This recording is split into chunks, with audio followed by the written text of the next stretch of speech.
మా నాన్న జోలికే వస్తావా, నీ అంతు చూస్తా అని చెప్పేసి మొసలిని నానా హింసలు పెట్టి తన తండ్రిని కాపాడుకున్నాడు, తన ఫ్యామిలీని కాపాడుకున్నాడు. ఒక చిన్న 10 ఏళ్ల పిల్లాడు. ఆగ్రా దగ్గరలో ఉన్న చంబల్ రివర్ దగ్గర ఈ పిల్లాడి తండ్రి వాటర్ కోసమని ఆ రివర్ లోకి దిగుతాడు.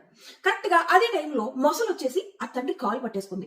అలాంటి ఒక అనుకోని సంఘటన, ఎవరూ ఎక్స్పెక్ట్ చేయలేని అలాంటి సంఘటన జరిగినప్పుడు ఎవరైనా పానిక్ అయిపోయి నాన్నని కాపాడండి కాపాడండి అని పరిగెట్టడమో, ఏదో ఒకటి ఏడవడమో ఇలాంటిది చేస్తారు పెద్దోళ్ళు కూడా. కానీ ఆ 10 ఏళ్ల పిల్లాడు అక్కడ ఇమ్మీడియట్ థింకింగ్, ఆ స్పాంటానియస్ గా ప్రెజెన్స్ ఆఫ్ మైండ్ ఉంది చూడు, ఆ ప్రెజెన్స్ ఆఫ్ మైండ్ తో అక్కడ దగ్గరలో ఉన్న కర్రని పట్టుకున్నాడు. ఆ మొసలిని గట్టిలో పొడవడం మొదలు పెట్టాడు. పొడుస్తూనే ఉన్నాడు. పక్క నుంచి వాళ్ళ తండ్రి వద్దు, మళ్ళీ నిన్నెక్కడ లాగేస్తుందో అని వాళ్ళ తండ్రి భయం ఉంటది కదా, వాళ్ళ తండ్రి అక్కడ నుంచి వెళ్ళిపోకుండా దాన్ని పొడుస్తూ గివ్ అప్ ఇవ్వకుండా, అరే నేను మొసలిని ఏం చేయగలను, నేను ఎలా కాపాడగలను నా తండ్రిని అంత పెద్ద మొసలి నుంచి అని అనుకోకుండా, కొంచెం కూడా ధైర్యం కోల్పోకుండా పొడుస్తూ చివరికి దానికి నొప్పు పెట్టి అది వదిలేలా చేసుకున్నాడు. తన తండ్రిని కాపాడుకున్నాడు, తన తండ్రితో పాటు తన ఫ్యామిలీని కూడా కాపాడుకుని హాయిగా ఉన్నారు. ఇంతకీ ఆ పిల్లాడి పేరు ఏంటంటే అజయ్ రాజ్. ఆ కొన్ని సెకండ్స్ ధైర్యంతో ఆ పిల్లోడు చేసిన ఫైట్ వల్ల వాళ్ళ తండ్రిని కాపాడుకోగలిగాడు. ప్రధానమంత్రి రాష్ట్రీయ బాల్ పురస్కారాన్ని అందుకున్నాడు అనమాట ఆ పిల్లాడు కథ మీకు కూడా నచ్చిందా? నచ్చితే ఖచ్చితంగా, కథ కాదు ఇది రియల్ స్టోరీ.